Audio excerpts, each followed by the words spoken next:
आज़ादी digital news पर Shahnawaz Bloch आपको खुश आमदीद कहता है। नाजरीन, बड़े खबरों के अंदर जैसे बड़ी जमातें मुल्क के अंदर जब सींग लड़ाना शुरू कर देते हैं तो मुल्क के अंदर जो दीगर अहम मामलात हैं वो बिल्कुल ही खबरों की जीनत नहीं बनते बल्कि उजल रह जाते हैं। जैसा कि पाकिस्तान के अंदर खित्ते के अंदर सीपैक का एक बहुत बड़ा इकोनॉमिकली रोल है जिसे गेम चेंजर किया कहा जाता है। हालिया गुज़िश्ता दिनों वज़ीर आज़म मियां मोहम्मद शहबाज शरीफ ने चाइना का दौरा किया, सीपैक के हवाले से बातचीत हुई, तो कुछ पेशरफ्त हुई, मुआहदे हुए, उसके अंदर हम देखा कुछ मुआहदे वगैरह एग्रीमेंट साइन हुए। लेकिन इस दौरान उस पर मैंने स्टोरी भी की, आज़ादी की वेबसाइट पर वो पढ़ी हुई है। मैंने मौजूदा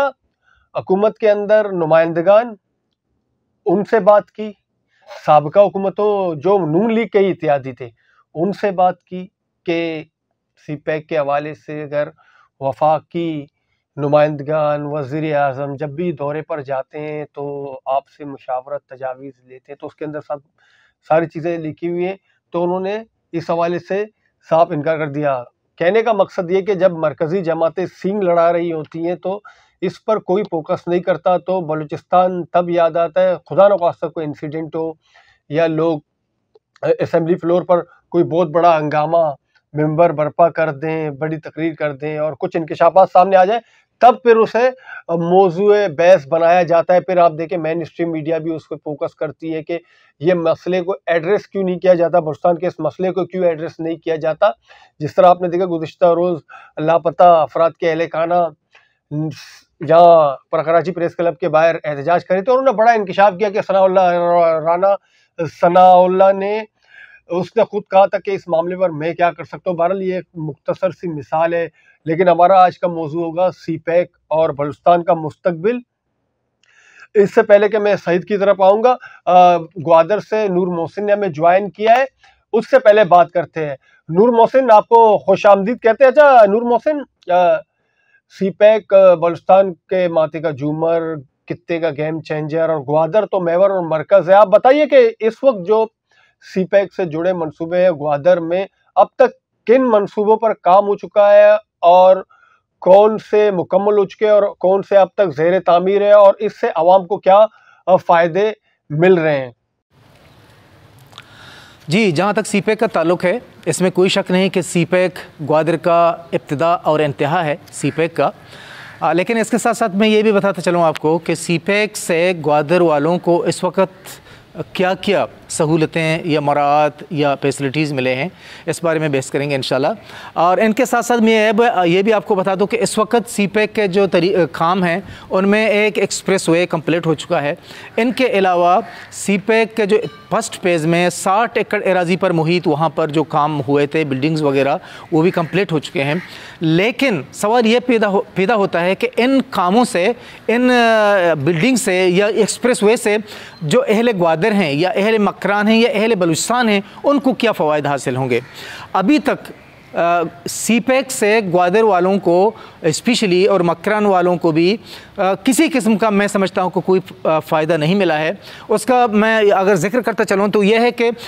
इस वक्त जो सीपैक है उसका फर्स्ट फेज़ की अगर हम बात करें, वहाँ पर सिर्फ अपर क्लास जो होते हैं उनको कुछ फ़वाइद हो सकते होंगे, लेकिन जो ग्वादर के आम लोग हैं, ग्वादर के आम शहरी हैं, माहीगीर और मचेरे हैं, उनको किसी किस्म का अभी तक फ़ायदा नहीं है। इनके अलावा अगर हम एक्सप्रेस वे की बात करें तो एक्सप्रेस वे में भी इस वक्त वही लोग सफ़र कर सकते हैं जो पोर्ट से रिलेटेड हैं या जो अपर क्लास के हैं, जो इस्लामाबाद से आते हैं और फिर वापस इस्लामाबाद चले जाते हैं, या कोयटा से आते हैं और कोयटा चले जाते हैं, और इसी तरह दूसरे शहरों से। लेकिन इसमें बलूचिस्तान के और ग्वादर के जो लोग हैं उनको किसी किस्म का कोई फ़ायदा नहीं है। तो इस हवाले से हम ये कह सकते हैं कि आज भी ग्वादर, सीपैक के हवाले से अगर हम बात करें तो आज भी ग्वादर प्यासा है, आज भी ग्वादर के लोग बेरोज़गार हैं, आज भी ग्वादर के लोग इलाज के लिए कराची जाते हैं, आज भी ग्वादर के लोग जो हैं पानी के लिए सरगर्दान हैं, और आज भी ग्वादर के लोगों को पानी के तलाश में कम से कम मुख्तलिफ हमसायों के और जो बड़े लोग हैं उनके पास सरमायाकार आप कह सकते हैं या कि थोड़ा उनसे नस्बत बढ़ा, तो उनके घरों में जाते हैं, अपना तलब, अपना ज़रूरत पूरा करते हैं पानी के हवाले से, वहाँ से पानी लेकर आते हैं। और इसी तरह ग्वादर शहर का जो पुराना आबादी है, आज भी वहाँ पर कोई सड़क नहीं, सेवरेज का किसी किस्म का कोई निज़ाम नहीं, और इसी तरह जो इंसानी बुनियादी सहूलियात हैं उनका बिल्कुल फुकदान है। तो हम ये कह सकते हैं कि सीपेक से आज तक ग्वादर और ग्वादर वालों को किसी किस्म का कोई फ़वाइद हासिल नहीं हुआ है। अलबत्ता लोग उम्मीद रखते हैं कि शायद कल बेहतरी हो, लेकिन ताहाल जो मैं बोल रहा हूँ, बात कर रहा हूँ, इसमें किसी किस्म का कोई फ़ायदा नहीं है ग्वादर वालों को। ना ही ग्वादर वाले इस अमल से, सीपेक से मुतमईन हैं कि इसमें किसी किस्म का कोई फ़ायदा नहीं है ग्वादर वालों को। ना ही ग्वादर वाले इस अमल से, सीपेक से मुतमईन हैं कि सीपेक हमारे लिए कोई बेहतरी लाएगी, सीपेक हमारे लिए माशी इनकलाब का सबब बनेगा, सीपेक हमारे लिए तालीम का सबब बनेगा, सीपेक हमारे लिए इलाज मुआलजे का सबब बनेगा, और दूसरे जो बुनियादी इंसानी ज़रूरियत ज़िंदगी हैं उनको पूरा कर सकेगा। तो मतलब यह है कहने का कि आज भी सीपेक से ग्वादर वालों को कम नहीं बल्कि कुछ नहीं अब हम कह सकते हैं, और पाकिस्तान के जो दूसरे सूबे हैं, जो दूसरे बड़े शहर हैं, अपर क्लास के लोग हैं, वो फ़वाइद ज़रूर हासिल कर सकते हैं। इस हवाले से मैंने कोई चंद साल पहले, दो डेढ़ साल पहले एक आर्टिकल भी लिखा था, उसमें भी मैंने यही वजाहत किया था, यही जिक्र किया था कि सीपेक ग्वादर का इब्तिदा है और सीपेक ग्वादर का इंतहा भी है। सीपेक यहाँ से शुरू होता है और यहाँ से उनका इख्तिताम होता है, लेकिन जो ग्वादर वाले हैं, जो मकरान वाले हैं, जो बलूचिस्तान वाले हैं, अभी तक उनको किसी किस्म का कोई सहूलत हासिल नहीं हुआ है। मिसाल के तौर पर अगर हम रोडों की बात करें तो आज भी हम उसी रोड पे सफ़र करते हैं जो M10 के नाम से है और मकरन कोस्टल हाईवे के नाम से है, जो वो इब्तदाई दौर में यानी सीपेक से पहले वो बनाई गई थी और बना था कराची से ग्वादर। और इसी तरह अगर हम बात करें तो ग्वादर से लेकर सूरत तक M8 के नाम से, या के दूसरे अल्फाजों में लोग सीपेक रोड भी उनको कह सकते हैं, वो भी इसी दौरान बना है, लेकिन उनसे अभी तक जो आम लोग हैं उनको किसी किस्म का फ़वाइद हासिल नहीं हो सका है। जी, बहुत शुक्रिया नूर मोहसिन ने जो तफसीलात बताई वो आपके सामने, नाज़रीन आप कुछ जायज़ा ले सकते हैं, लेकिन कुछ चीज़ें आपके पास हम सामने रख देते हैं कि सीपेक में जो मंसूबे हैं, क्वेटा मास ट्रांजिट ट्रेन 25 अरब रुपए की लागत, नौकंडी माशकेल पंजगूर 316 किलोमीटर शारा जिसे NA85 में किया जाएगा, फिट फीडर से क्वेटा को फरामी आब का मंसूबा जिसकी लागत 40 अरब रुपए, बोस्तान और खुशदार में इंडस्ट्रियल स्टेट के क़याम का मंसूबा।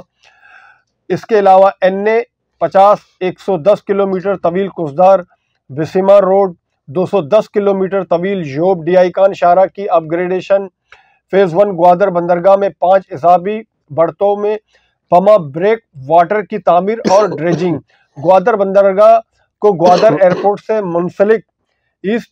ए एक्सप्रेसवे, फेज़ 2 ग्वादर में बाओ स्टील पार्क की तामीर, ग्वादर फ्री जोन में स्टेनलेस स्टील फैक्ट्री का क़याम और ग्वादर फ्री जोन में फोटोन और ऑटोमोबाइल प्लांट बनाने की मंजूरी। इसके अलावा दीगर चीज़ें शामिल हैं। सईद ये तमाम तफसीलात मैंने बता दी, नूर मोहसिन की आपने बात सुनी, आप अब इस और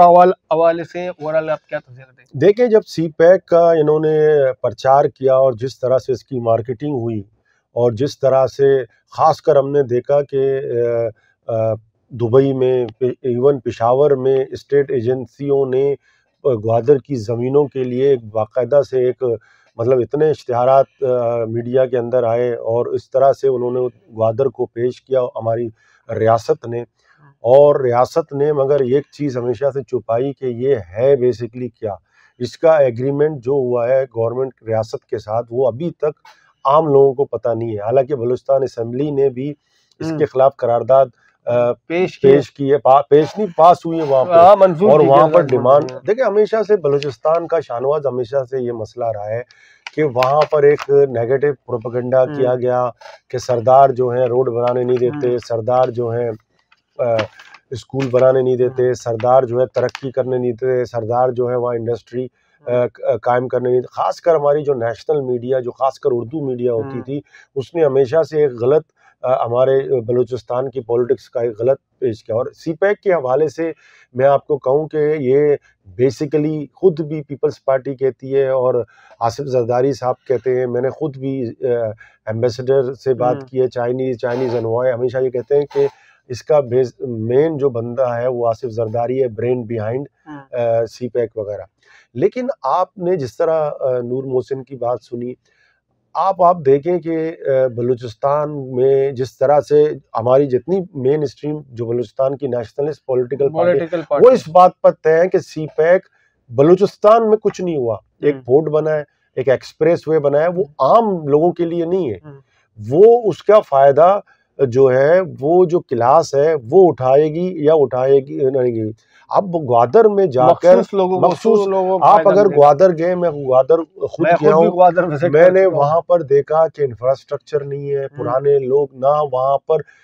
स्कूल नहीं है, वहां पर हेल्थ का सिस्टम अभी तक नहीं है, वहां पर कोई चीज नहीं है सिवाय एक कोस्टल हाईवे के, वो भी जो है वो सीपैक से पहले का है। अब मसला ये है कि वहां की जमीनों का एक कारोबार हुआ, बबल हुआ, और वो जमीनों की कीमतें अभी आप जाके देखेंगे कि वो बिल्कुल जो है नीचे आ गई है। जो इन्वेस्टरों ने जो इन्वेस्ट किए यहाँ पर, वहां पर इस वक्त हालत ये है कि सिवाय सीपैक में लोगों को एक चमक दिखाई गई, उसकी ख्वाब दिखाए गए और उसमें सिर्फ जमीनों का कारोबार हुआ। लेकिन गुज़िश्ता जो हमने देखा कि 4 साल पीटीआई की हुकूमत रही, उसमें पीटीआई हुकूमत के ऊपर ये इल्जामात लगते रहे कि इसने जो है इसको गो स्लो किया और बाकायदा से इस पे कोई काम नहीं हुआ। और चाइनीज़ एनवॉय, चाइनीज़ जो तर्जुमान होते थे वो खुलेआम, चाहे वो कराची चैम्बर हो या फेडरेशन हो या किसी और इलाके में किसी और जगह इवेंट होती थी, तो वो भरमला जो है पीटीआई की। लेकिन जब से हमने देखा है कि ये नई गवर्नमेंट आई है, खासकर नून लीग और इसमें पीपल्स पार्टी और मौलाना फजलुर रहमान शामिल है, तो हमने देखा इसमें कुछ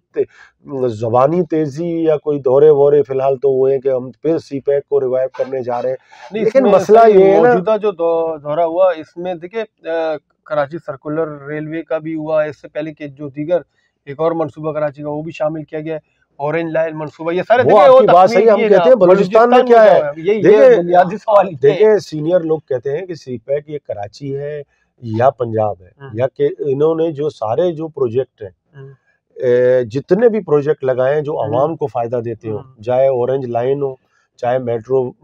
मोटरवेज हो, सफरी सहूलियात आम लोगों को जो फायदा है वो पंजाब में मिल रहा है। पंजाब ग्वादर को सिर्फ उन्होंने ग्वादर पोर्ट को सिर्फ एक बनाया हुआ है कि इंटरनेशनल एयरपोर्ट होगा या इस तरह। अब आप देखें कि ग्वादर में पीने का पानी नहीं है,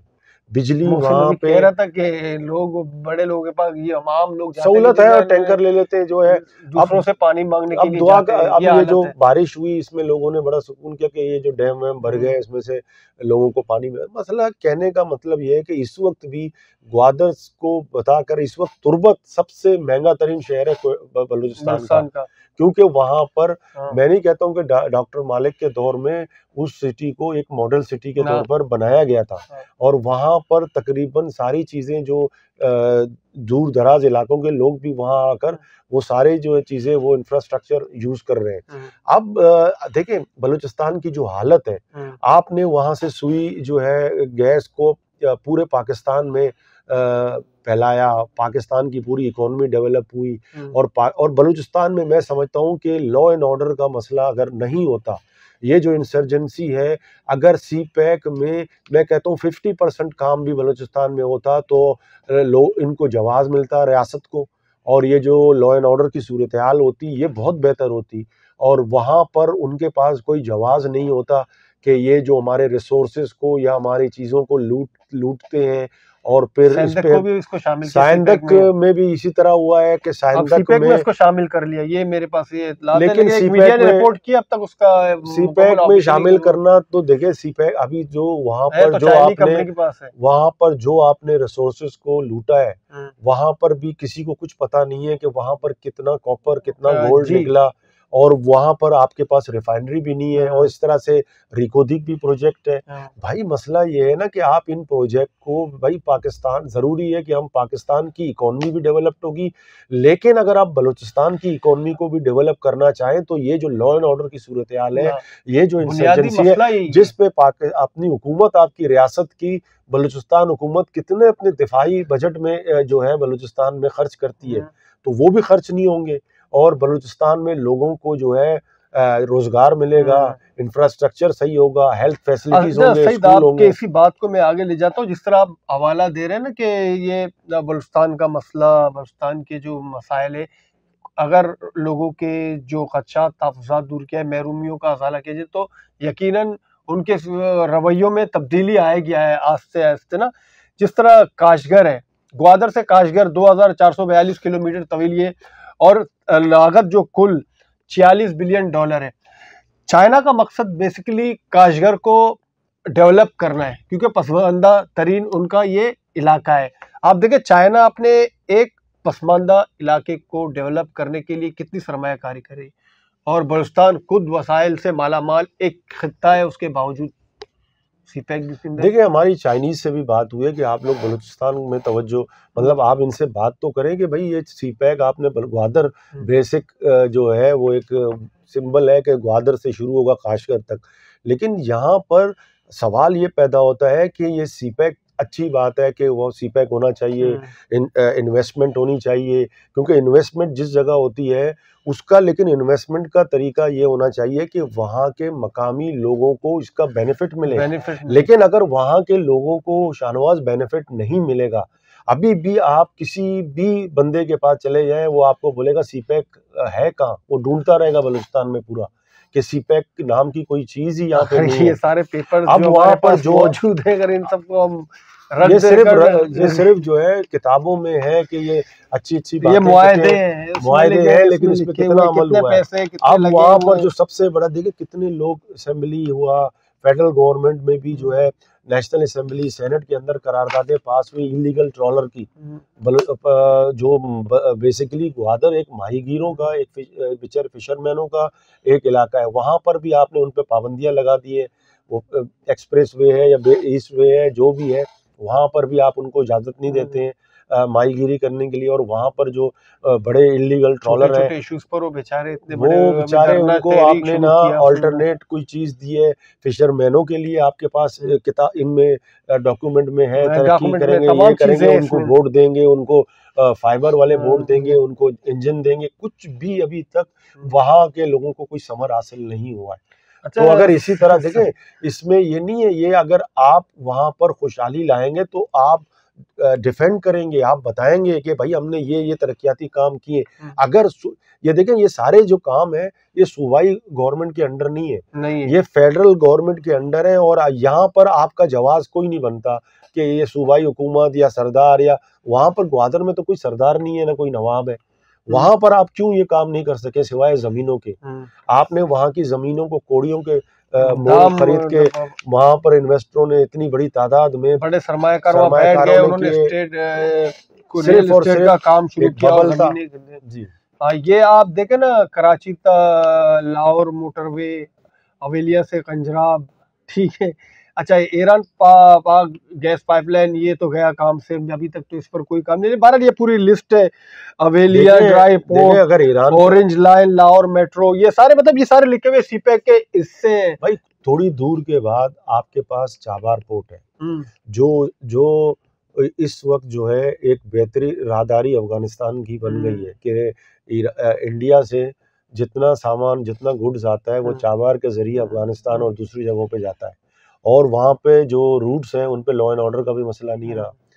तो कहने का मकसद ये कि अगर अमेरिकन सैंक्शन ख़त्म हो जाए, फिर आप जो है कैसे मुकाबला करेंगे चाबार का?